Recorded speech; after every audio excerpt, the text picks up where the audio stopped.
To my dear friend who lives in the world right next to mine, I hope this letter finds you safe and curious.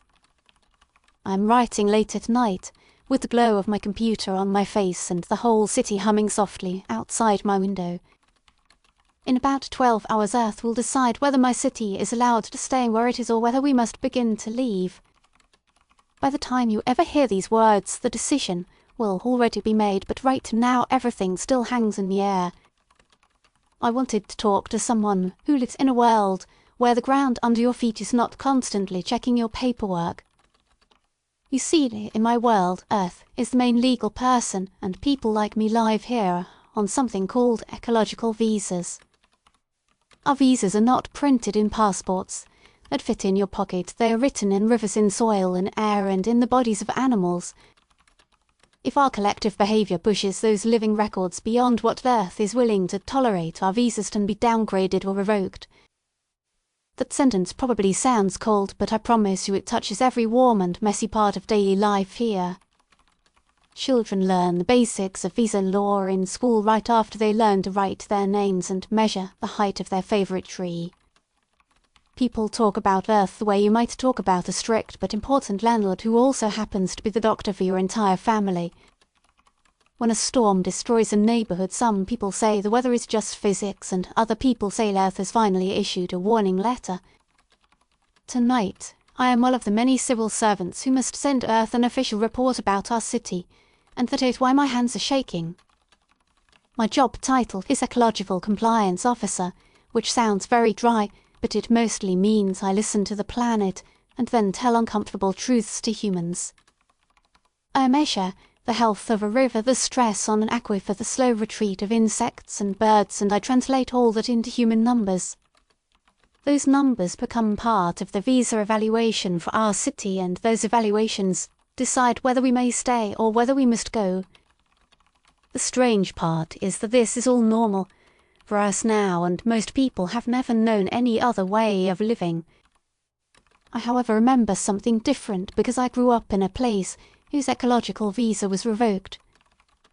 My first exile happened when I was 9 years old, and I can still smell the salt of the sea on the day we left. We lived on a small coast where the water was beautiful and everyone agreed that the view was priceless, but no one wanted to pay the price. For years the community delayed changes that would have reduced pollution, and they overfished the bay and drained wetlands and pushed off heavy hard conversation. Earth kept sending signals through declining fish and rising tides and stronger storms, but people argued about the details and bought bigger doors instead of changing their habits. Then one afternoon every screen switched at once, and we watched the official message from the Planetary Charter Office. The words were calm and careful, as they always are, and they said that our ecological visa would not be renewed and that we had 5 years to withdraw. Some adults started shouting that the models were wrong and that Earth was unfair and that our culture would die if we left. Others just stared at the floor and whispered that we had known this was coming for a long time and that we had ignored it on purpose. I remember my mother holding my hand so tightly that my fingers hurt while my father kept nodding along with the announcement as if every sentence confirmed his private fears. That night many people walked to the shore, even those who usually stayed home, and the beach felt more like a waiting room than a playground. My parents told me to say goodbye to the sea, and I was so angry at them for treating the ocean like a person who could reject us.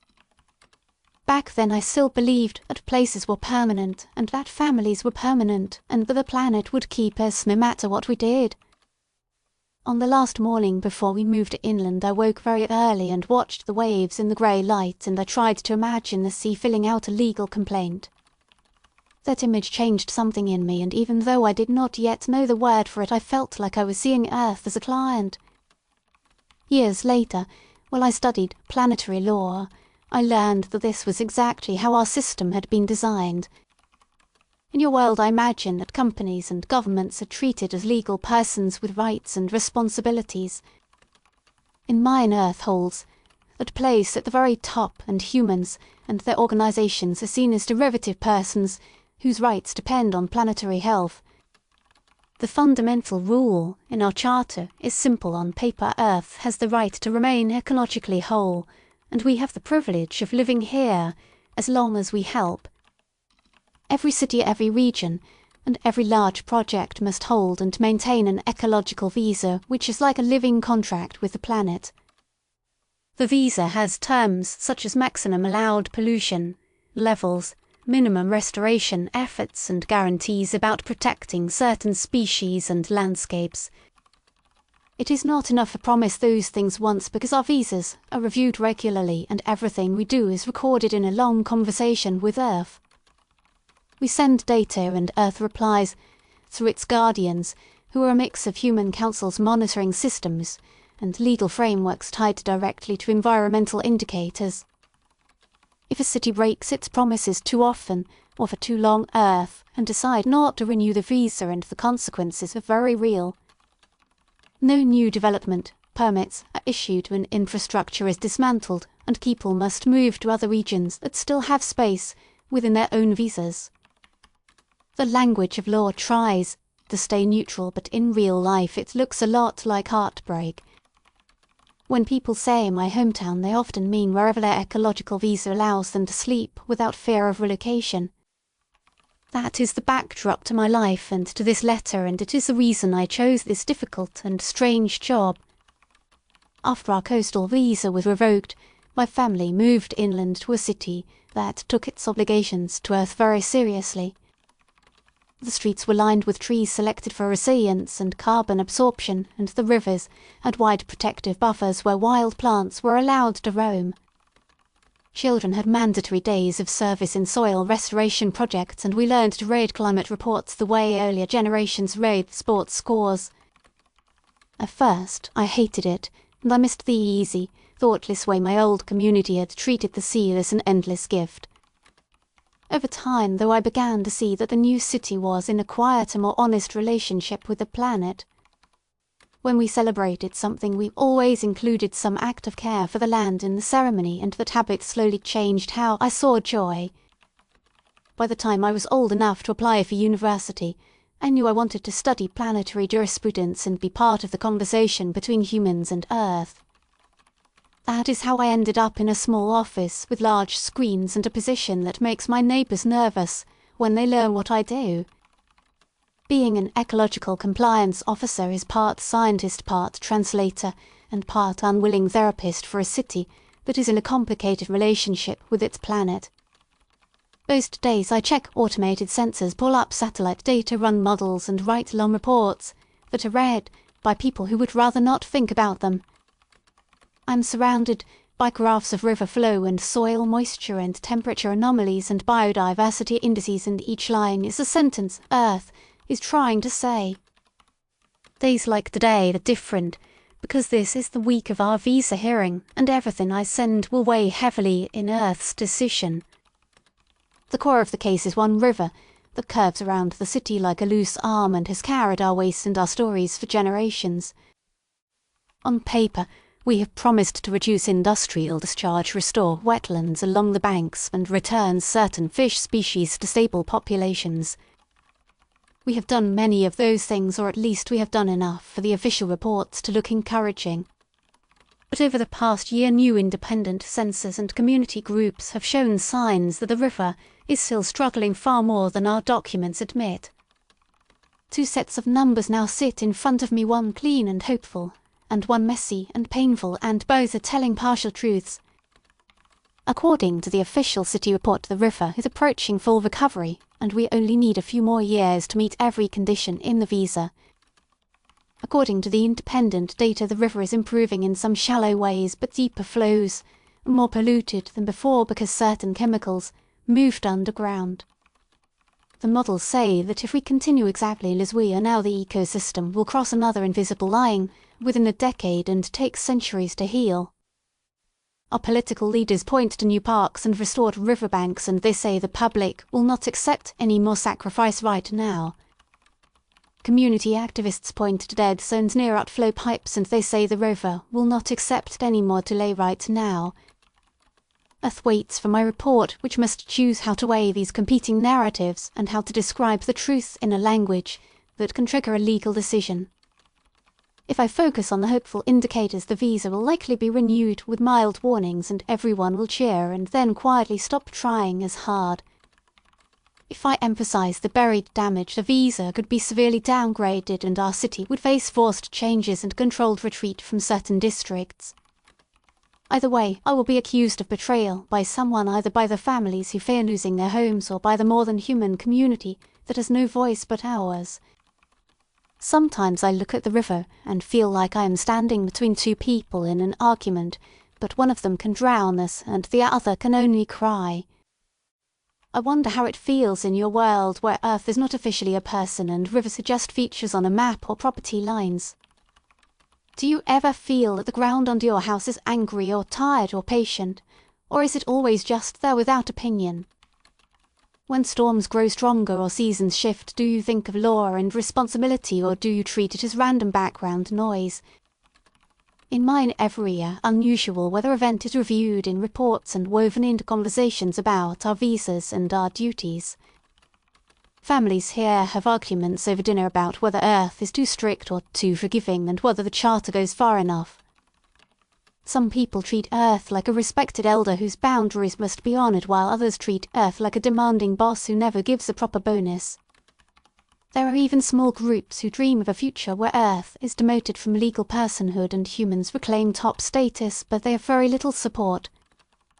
It is difficult to gather a crowd around a banner that basically says we should be allowed to ignore the conditions of the only place we can live. I have sat with many people in my office who are struggling with this system, and they are not villains, they are tired parents and anxious business owners and confused teenagers. One factory owner once told me that he loves the river more than anything, but he also loves the workers who need their jobs and he cannot see a path that saves both. A farmer spread out records of soil tests and asked me whether Earth understood that children need to eat now, not in an ideal future. I wish I could tell them that Earth thinks about them individually, but our models and indicators are not that gentle or specific. Earth speaks in broad patterns of heat, and ice and gas and biomass, and those voices do not bend easily for one household. Still, I try to bring some kindness into the way I write my reports, because law without compassion breeds only fear and resentment. Tonight, as I prepare the final draft for our hearing, I keep thinking about my younger self on that lost coastline. If someone like me had told the full truth sooner, maybe our visa could have been renewed under strict conditions and we might have stayed. Or maybe nothing would have changed because people would still have chosen short-term comfort and the revocation would have hurt just the same. There is no way to know, but that uncertainty follows me into every case I handle. I imagine you listening to this from a place where your home has never been officially told to leave the surface of the planet. I do not know whether that makes you luckier or simply less aware of a conversation that is happening quietly under your feet. In your laws, the planet might be treated as property or resource or sometimes as heritage, but rarely as the primary legal subject. I wonder what would happen if tomorrow your world suddenly decided that Earth could hire lawyers and file claims against cities and countries. What would your hometown say if the land beneath it could submit evidence about air quality, water flow, and lost species? Would your leaders argue that they had done their best, or would they quickly look around and realise how much they have been borrowing from the future? These are the questions that keep me awake long after my working hours end. I think a lot about what it means to deserve a place, and whether that is even the right word. Some nights I feel that no one truly deserves any piece of Earth because we did not create it and we cannot ever fully repay it. Other nights I see people planting trees in hard rocky soil and volunteers testing water and parents teaching children to feel gratitude for the sky, and I believe we are trying. Maybe deserving is less about earning a right and more about staying in honest conversation with the planet. It is actually what ecological visas are meant to be, at their best, a structured ongoing conversation about how to live together. Of course, like any relationship, the rules can become mechanical and people can learn to gain the metrics without changing their hearts. It is possible to plant trees that look good in reports while ignoring deeper damage underground, and I have seen that happen too often. I try not to turn cynical because once you stop believing in better choices the only thing left is resignation, and that helps no one, not even Earth. On my desk right now there is a simple choice. I can send the softened report or I can send the harsh one. The softened report would keep my neighbours comfortable for a few more years, but it would also encourage leaders to delay serious action yet again. The harsh report might trigger a downgrade in our visa and bring strict restrictions and relocations and a wave of anger that will crash directly onto my office. I keep remembering that 9-year-old child watching the last sunrise over a condemned coastline, and I know which choice she would ask me to make. So I have decided to tell the full truth, and I will send the numbers that show the damage clearly, even if it hurts. I am not doing this because I trust Earth completely or because I dislike my city, but because I want us to have a future that is not built on denial. If the visa is renewed under hard conditions, we will have to rise to meet them, and if it is revoked, we will have to carry that lesson with us to wherever we go. Either way, I hope someone will say that at least we faced reality with open eyes instead of turning away. When I think about you listening from a parallel world, I feel strangely comforted, because it means there are many ways for existence to arrange itself. Your world made one set of legal and moral choices and mine made another, and through letters like this we get to compare them safely. Perhaps in your world the idea of Earth as a legal person sounds extreme or even frightening.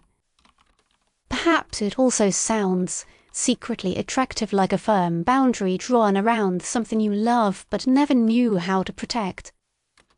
Maybe you do not have visas from the planet itself, but you have your own invisible contracts with future generations and with the places you care about. You might not see a stamp on your door or a number on your river, but somewhere a ledger still records how your choices echo through the living world. You can think of this letter as a small visit from a universe where that ledger became formal and loud and impossible to ignore. In my quiet moments, I imagine visiting your world for a day and walking through a city where people say the word Earth without a legal tone in their voices. I picture myself sitting with you in a simple park under trees that have never seen a visa hearing or read a charter. You might show me places that are hutting, and I would see the same patterns I know, and I would want to whisper that your planet is already speaking. Or you might show me places where people have chosen to care even without a legal threat, and that would give me a different kind of hope. I do not think my world is better than yours, or that your world is better than mine. They are two different answers to the same question, which is how do we live with something bigger and older than us without breaking it or ourselves? Law is just one language for that answer, and emotions, fear, love, grief and wonder are others. I suspect your world and mine will both need all of those languages if we want to keep any kind of home. The clock on my wall tells me there are only a few hours left before I must send the final report. I will read through it once more and check the numbers again, and then I will press the button that delivers our fate to Earth's guardians. After that, everything moves into a space beyond my control, and I will join everyone else in waiting. When the decision is announced, some people will rush to celebrate or protest, and I will probably walk to the river and listen quietly. Whatever Earth decides, the water will keep moving for a while, and the sky will keep changing colour, and the city will feel both the same and different. Maybe our visa will be renewed, and we will have more time to prove that we can be better tenants of this ground. Maybe we will be told to begin preparing for a managed retreat, and we will have to learn once again how to pack up a life. Either way, these words will already be travelling toward you, carried by whatever mysterious thread connects one universe to another. I hope that when you hear them, you will pause for a moment and look around at whatever place you call home. Look at the walls that shelter you and the sky above and any piece of green or water or stone that is near you. Ask yourself quietly what kind of guest you are on that piece of planet. If the answer makes you uneasy, let the feeling be the beginning of a new story, not the end of an old one. If the answer makes you proud, remember that pride needs steady tending, or it dries out and turns brittle. I wish I could sign this letter with a name, but it feels more honest to stay only what I have been to you from the first line. So I will end the message itself like this from your friend who lives in the world beside yours. And now, my dear listener, if you stayed with me all the way to this last line, thank you from the bottom of my heart for listening. If you felt something while you listened, please tap like on this video so that more people can find their way to our little corner of the multiverse. If you want to keep receiving letters from neighbouring worlds, please subscribe to this channel so you will see when new messages arrive. I would also love to hear your thoughts and feelings, so please leave a comment and tell me how my world compares to yours. If you wish to support this channel more directly, you can send a donation using the QR code at the bottom right of the video or the link in the description. In the description you will also find links to other works from completely different series that explore other strange corners of reality. For now I will say a gentle goodbye, and I hope you will join me again in the next episode where another world will open its door to you.